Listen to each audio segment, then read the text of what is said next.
ओम संगम नमामि। जी जय माता है। मैं प्रदीप सम्राट बोल रहा हूँ, जिला हरदोई से। कहाँ से? हेलो। हाँ जी बोलिए। ये महाबोधि विहार का जो आंदोलन चल रहा है,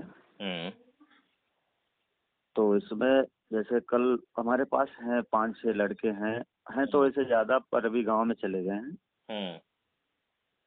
तो इस आंदोलन में शरीक होना चाहते हैं। तो हम लोग का जो है ना, कई संगठनों में है, कोई वाम सेफ से है, पर हमारे लोगों की विचारधारा एक है कि जो खुल के सही दिशा, बुद्ध के जो नियम है, बुद्ध के अनुसार जो चलना है, वो किसी भी संगठन में सही दिखाई दे रहा है, क्योंकि वो नियम तोड़ के चल रहे हैं। और मेरा मानना है, अगर एक पेड़ को भी प्रोसेस से नहीं गुजारोगे तो वो पेड़ भी मिट जाएगा। बिल्कुल। तो बुद्ध का धर्म ठीक इसी प्रकार से है। तो जब अगर आप संगठन बना लो, 100 संगठन बना लो या एक भी मत बनाओ, संगठन मत बनाओ, और बुद्ध के नियम को फॉलो दोगे, जब वो उसे नहीं तोड़ेगा तो बुद्ध में रहेगा, तो उसमें जातियां नहीं होगी, धर्म नहीं होगा, भेदभाव नहीं होगा। जैसे बहुत सारे संगठन पहले से ही बने हुए हैं, फिर आपने एक धम्म हेलो हेलो हेलो, आवाज नहीं आ रही? हाँ बताइए बताइए, अब आई है आपका। तो आपको आपके हिसाब से फिर बहुत लेंथ लग जाएगा अगर एक ही, और हमारा ये मानना है कि जितने भी संगठन हैं उन्हें एक में तब्दील करके काम किया जाए। तो वही विचार हम लोग लगा रहे थे कि अगर चलेंगे तो किसकी थ्योरी पे चलेंगे। ले जाने वाले तो वहां तक बहुत है, मतलब जाने को ऑटो से जाओ, बैल गाड़ी से जाओ, मोटरसाइकिल से जाओ, पैदल जाओ। पर अगर इंसान पैदल चलता है तो उसका रास्ते की जो जानकारियां हैं वो जप मार के नहीं जाता है, और जो जानकारियां लेते हुए जाता है तो इंसान जो है ना, अचीवमेंट होता है इधर उधर का। संग मान लो, वो ऐसे तो बहुत ज्यादा कुछ नहीं पता है, पर बुद्ध के जितने भी शब्द हैं, अब शब्दों को जो प्राकृतिक अर्थ हैं वो कुछ इस तरीके से है। धम्म का काम होता है, जैसे संघ का काम है। कोई भी जब चीज संघ में जुड़ जाती है, अब एक पेड़ में अगर चार आम के पेड़ हों, 10 खजूर के हों, तो वो जो है ना, बाग ऐसे कहा जाएगा, तो बाग तो कहा जाएगा, पर एक ही बाग नहीं कहा जाएगा, एक संघ का बाग नहीं हो सकता। जब उसमें आम के ही पेड़ बहुत सारे होंगे और 2-4 पेड़ इधर उधर के होंगे, तो उसे आम का बाग कहा जा सकता है। तो तथागत बुद्ध के जितने भी नाम पे संगठन है, या बाबा साहब के नाम पे संगठन है, तो वो अपना प्रचार करते हैं। हमारे हिसाब से वो बुद्ध और बाबा साहब का प्रचार नहीं कर रहे हैं, क्योंकि वो अपने विचार रखते हैं, और बुद्ध के विचार कभी कोई फैल नहीं कर सकता। ये मैं कि कोई अगर मांगे तो लिखित में दे दूंगा, क्योंकि उनके जितने भी विचार हैं, जितने भी नियम हैं, जितने भी उनके नियम बनाए हुए, जितने भी सिद्धांत हैं, वो सीधा प्रकृति से अटैच है। और प्रकृति मतलब नेचुरल, और नेचुरल चीजें कभी फेल नहीं होती। नेचुरल विचारधारा अगर जाए, मान लो 1 साल में खूब तेजी आवाज से बोल दो, फिर 1 साल के लिए चुप बैठ जाओ, तो बुद्ध के सिद्धांत में है ही नहीं। बुद्ध के सिद्धांत में कभी गर्जना नहीं लिखा है, बुद्ध के सिद्धांत में बहुत ज्यादा धीमे नहीं बोलना लिखा है। बुद्ध के सिद्धांत में यहाँ तक अगर पढ़ा जाए तो हम अगर बुद्ध वंदना पढ़ते हैं, या उनका कोई भी ग्रंथ पढ़ते हैं, पाली भाषा में जो लिखा है उसको आप बहुत तेजी से नहीं बोल सकते हो। पाली भाषा है, उसको बहुत तेजी से नहीं पढ़ा जा सकता और बहुत धीरे नहीं पढ़ा जा सकता। वो मध्यम मार्ग की भाषा है। अब मध्यम मार्ग जो बुद्ध ने बताया, उस बुद्ध के मार्ग को हर संगठन ने छोड़ा। पहली बात है, छोड़ा इसलिए आज ये शोषण भी हो रहा है। शोषण कोई कर नहीं रहा, हमेशा शोषण इंसान अपने आप अपने ऊपर करवाता है, कोई नहीं कर सकता है। अब बिच्छी की प्रवृत्ति देख लो, अगर उसे पकड़ोगे तो तुरंत डंक मारेगा। तो जिस प्रवृत्ति के लिए इंसान पैदा होता है, जिसकी एक वैचारिकी होती है, वो अपनी वैचारिकी स्वभाव को नहीं बदलेगा। आज आप बदलोगे तो आपके एससी समाज बदल जाएगा, ओबीसी में बदल जाएगा, एसटी में बदल जाएगा, सब बदल जाएगा। परंतु एक कौम है, उसको नहीं, और हमें कभी दुश्मन जो है ना, उसकी बुराई से ज्यादा अपने अंदर अच्छाइयों को जन्म दो, बुराई अपने आप खत्म हो जाएगी। तो अगर हम अपने विचारों का, अपने महापुरुषों का प्रचार ना करके और दुश्मन की बुराई में लगे रहे, तो वो उतना समय तो हम वेस्ट कर रहे हैं ना। सही और बात। तथागत बुद्ध ने प्रेजेंट को सत्य बताया है, जो है अभी है, फिर कुछ कभी नहीं है। उन्होंने जो चक्र बनाए, बुद्ध धम्म संघ दिया, शील समाधि प्रज्ञा दिया, 8 मार्ग दिए, पंचशील दिए। पंचशील तो नॉर्मली है कि मतलब एक आम इंसान जीवन के लिए भी होने चाहिए, जरूरी है। अगर वो 5 शील वो तोड़ता है तो कहीं ना कहीं उसके जीवन का अपने आप विनाश कर लेगा। कोई सा भी एक शील तोड़ेगा, वो 5 टूट जाएंगे उसके बाद। तो आदरणीय अभी जी, भी क्या नाम है आपका? मेरा नाम प्रदीप सम्राट है। जी, आदरणीय प्रदीप सम्राट जी, आप ये बताएं कि आप मुझसे क्या चाहते हैं, मैं क्या करूं? मेरा ये मानना है भाई साहब आपसे कि ये जितने भी आपकी पकड़ भी ऊपर तक है, हम तो मतलब छोटे छोटे ग्राफ पे काम करते हैं, मतलब कंपनियों में, वैसे कंपनी में काम करते हैं जितना समय मिलता है, तो हम बाबा साहब को मानते हैं, उनकी किताबों को पढ़ते हैं, उनके कई कई स्पीचेस है, वॉल्यूम है, वो पढ़ते रहते हैं। वो पढ़ते हैं तो हमें ये दिखता है जमीनी स्तर पे वो लिख के कुछ और गए हैं, लोग कुछ और कर रहे हैं। तो ऐसे हम भी तो अकेले पूरा समाज नहीं बदल सकते, ना आप ही बदल सकते, पर 1 से 2, 2 से 3 ऐसे हो सकता है। तो तो बताएं कहें हम, मुझसे क्या अपेक्षा है आपकी?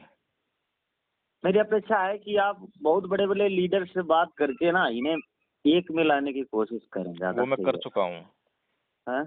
वो मैं कर चुका हूँ। क्योंकि हमारे पास उतना समय लंबा नहीं है कि हम कोई एक नए संगठन को बना के और बहुत लंबी रफ्तार दे के और बहुत जल्दी सक्सेस पा लें। उससे ज्यादा मनुवाद जो है ना, वो अपने आपको आप को बढ़ाता है और आदरणीय मिटाता भी है। आदरणीय प्रदीप जी, हम्म, संगठन का निर्माण करने के लिए जो है हमें सबसे अधिक किस बात की जरूरत पड़ती हमें अनुशासन की ज्यादा जरूरत होती है ना? और अनुशासन कैसा हाँ, आता है? अनुशासन चाहता है कि तुम्हारे महापुरुषों के नियम और सिद्धांत उन पे ही चलो। अनुशासन आता है समर्पण से। हाँ, समर्पण से।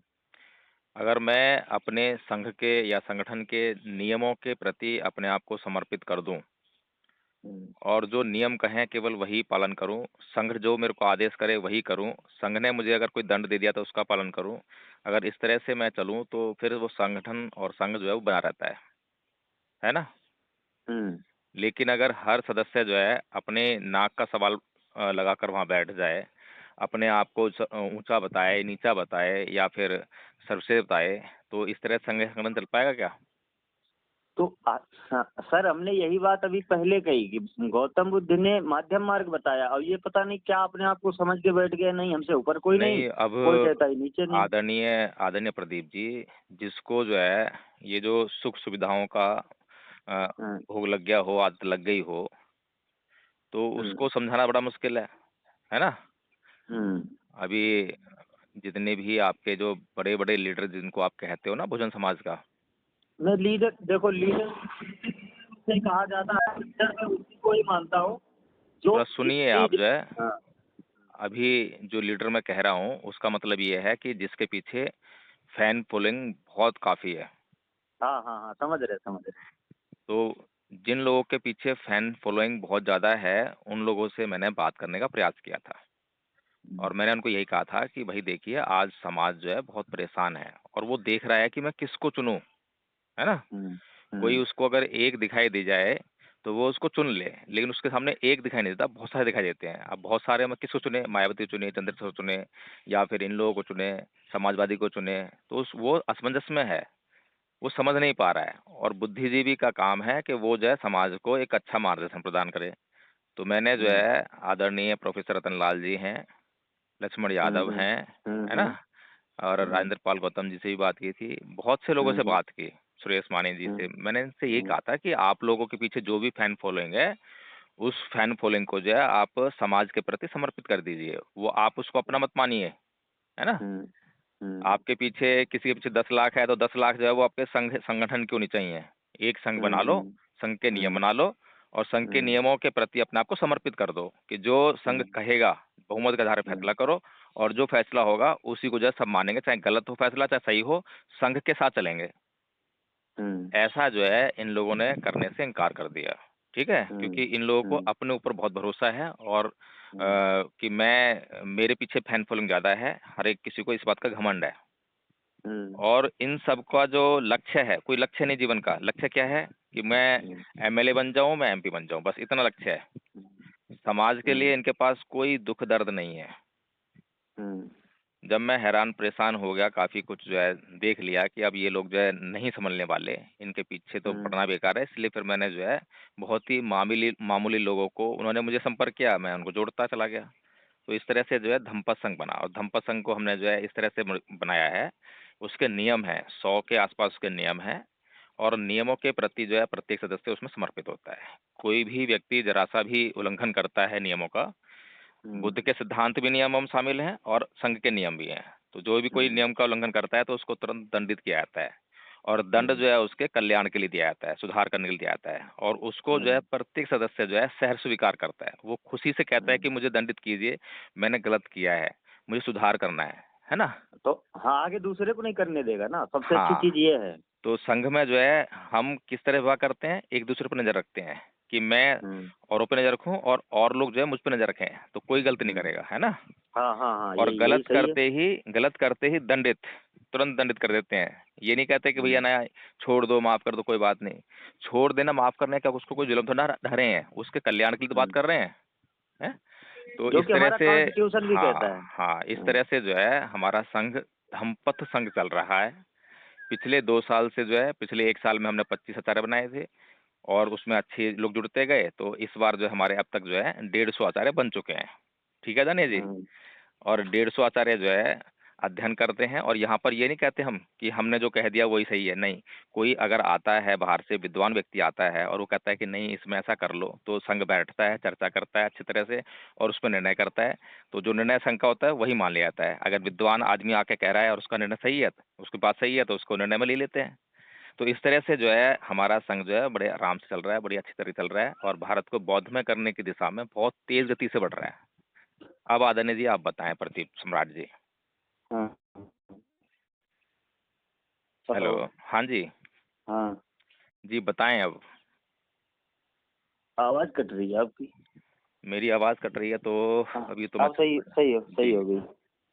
तो आदरणीय प्रदीप सम्राट जी, यदि आप चाहें तो मैं आपको जो है संघ का लिंक दे सकता हूँ। मीटिंग का जो है सुबह 5 बजे से 9 बजे चलती है, और दोपहर को 2 बजे शुरू होती है, रात के 12 बजे चलती है। थ्रू आउट मीटिंग नहीं, में ट्रेनिंग चलती रहती है। कोर्स बनाया हुआ है बौद्ध में, भारत को बौद्ध में करने के लिए, और उसमें कोर्स को जो है 3 भागों में बांटा है, प्रथम तो वर्ष, द्वितीय मैंने वर्ष। अभी एक सर में मैं गया था मीटिंग में। हाँ। दो समर संघ नाम से जो सुधीर राज सिंह जी चला रहे हैं, तो उसके जो 10 नियम हैं, तो मैंने कहा नियम, तो अब नियम कोई कहाँ से लाएगा, सब तो बुद्ध के ही हैं। आप अगर अपने तरीके से रख लोगे, कोई अपने तरीके से रख लेगा, पर उनको रिप्रेजेंट करने का जो तरीका है, जिसके पास सही होगा वही आगे आगे बढ़ सकता है। क्योंकि बहुत सारी चीजें होती है, अब हमारे पास जो कोयले की खान में हीरा तो है, पर उसको पकड़ने की, उसको पहचान करने की सारी क्षमताएं जिसमें होगी, वही हीरे को हीरा साबित कर सकता है। नहीं, सबसे पहले तो आदरणीय प्रदीप जी हमें थोड़ा सा जानकारी लेनी चाहिए कि बाबा साहेब ने हमें क्या आदेश दिया है, बौद्ध बनने के लिए या समण बनने के लिए। हमें बौद्ध बनने के लिए आदेश दिया इसलिए क्योंकि समण हमारी पहचान विश्व में नहीं, हमारी पहचान बौद्ध है। हाँ, और आप समण नहीं, जो है, इसके पीछे आगे पीछे 2-3 बातें और जोड़ दूं। जी, अब मान लो अगर हम कोई अगर एक शब्द से कोई फर्क नहीं पड़ता है, फर्क होता है उसके पीछे जो कार्य जुड़े होते हैं। आज अगर भंगी को भंगी कह देते हैं तो उसके पीछे उसे बुरा क्यों लगता है, और ब्राह्मण को ब्राह्मण बुरा क्यों नहीं लगता, क्योंकि उसने कार्यों को, ऐसे कार्यों को पकड़ रखा है जो कार्य एक सही रिप्रेजेंटिंग करते हैं समाज में। जी, जी, ऐसे जी, ऐसे कर, शिक्षा का काम, इसका काम, उसका काम, और उनका जी। क्या काम है, नाली साफ करना काम, लेटिन ठीक है उठाना आदरणीय काम, तो जी। कार्य। हाँ हाँ, हाँ, बिल्कुल ठीक कह रहे हैं आप। जो है कार्य को इसी रिप्रेजेंट कर इसी रहा है। प्रकार से जो है, जो समण है वो एक सिस्टम कह सकते हैं, व्यवस्था कह सकते हैं, जो कि बुद्ध से पहले भी चल रही थी ना। हाँ हाँ तो बुद्ध से पहले तो शाक्य संघ भी चल रहा था, जिसने हाँ, कि बहुत सिद्धार्थ को दंडित किया था, है ना। हाँ सिद्धार्थ की बात नहीं हाँ मानी थी, सिद्धार्थ कह रहे हैं कि अहिंसा से हम इस मामले को सुलझा सकते हैं मिल बैठ के, नहीं सुन उन्होंने। तो इसीलिए जो है बाद में जब भगवान बुद्ध ने अपना संघ बनाया, भिक्षु संघ जो है, तो उसमें जो नियम बनाए, तो जो भिक्षु संघ जो बना वो न्यायिक था, न्याय करने वाला था, है ना, हम्म सुस्पष्ट था। तो इसीलिए जो है बुद्ध के बाद जो है, अब बुद्ध से पहले तो जो भी चला चलो ठीक है, उसके लिए तो हम पार्ट थे, हम सब हिस्सा थे, लेकिन उसको जो है बहुत अच्छी तरह से और सुस्पष्ट कर दिया, धम्म उसमें शामिल हो गया और मार्ग मिल गया। तो हमें जो है उसके बाद जो है केवल बौद्ध बनने के अलावा कोई और चारा नहीं है, इसलिए भगवान और बाबा साहेब चारा ने जो नहीं, है। अगर अगर हाँ, दूसरी बात है, इसमें थोड़ी बातें जोड़ दूं। अगर हम समण भी खुद को अपनी आइडेंटिटी समण रखते हैं, तो जो बौद्ध का ग्राफ तैयार हुआ है वो ग्राफ मिटाना पड़ेगा आपको। और जी फिर जी, बिल्कुल जो चीज बिल्कुल। बन चुकी है, जो चीज बन चुकी है, फिर उसे हाँ, मिटाओ, फिर नया बनाओ, फिर दूसरी बनाओ, बात ये फिर है आदरणीय संगठन, जी। नए संगठन, तो उनमें हाँ, अंतर क्या रह गया? दूसरी बात ये है कि भगवान बुद्ध जो है स्वयं उसमें बताते हैं, त्रिपिटक में आप पढ़ेंगे तो, कि उस समय जो है 62 अन्य पंथ भी चल रहे थे, है ना। चारवाक पंथ हो हाँ गया, जैनियों का हाँ हो गया, हाँ इस तरह 62 पंथ चल रहे थे। तो वो जो 62 पंथ जो कि ब्राह्मण जो धर्म था, वो जो उसके अलावा जो थे वो बाकी जो है समण में गिनती में आते थे, जो भारत के मूल पंथ थे, ठीक है ना। हाँ तो हाँ हाँ। इस तरह से जो है अगर हम समण की बात करें तो हम फिर चारवाक भी हो सकते हैं, जैनी भी हो सकते हैं, कुछ भी हो सकते हैं हम तो। लेकिन अगर हम बौद्ध कहेंगे तो हाँ, बौद्ध, वही बौद्ध होने की एक अलग आइडेंटिटी है। वही चीज हम। हाँ हाँ, तो ठीक है आदरणीय प्रदीप हाँ सम्राट जी, यदि आप चाहते हैं तो मैं आपको लिंक भेज देता हूँ और आप दोपहर को 2 बजे से मीटिंग ज्वाइन कर सकते हैं, कभी भी जब आपके पास समय हो। रात के 12 बजे चलती है कंटिन्यू, उसमें प्रशिक्षण दिया जाता है, ट्रेनिंग दी हाँ। जाती है। तो रात रात में ज्यादा समय मिल जाता है, क्योंकि रात में हम हाँ, बिजी रात तो नहीं को होते हैं और कोई लिखते बात भी नहीं, रात को 8 बजे से 10 बजे तक जो है हमारा प्राइम टाइम होता है, जिसमें हम मुख्य विषयों पर जो है अध्ययन करते हैं, चर्चा करते हैं। है। तो आप ओके। जब आपके पास समय हो, जब जुड़े हैं आप जो है। ठीक है आदरणीय जी, मैं हम्म आपको जो है मैसेज बॉक्स में लिंक भेज रहा हूँ, ठीक है। हम्म। ठीक है आदरणीय जी, जय भीम, नमो बुद्धाय। नमो बुद्धाय, जय हिंद।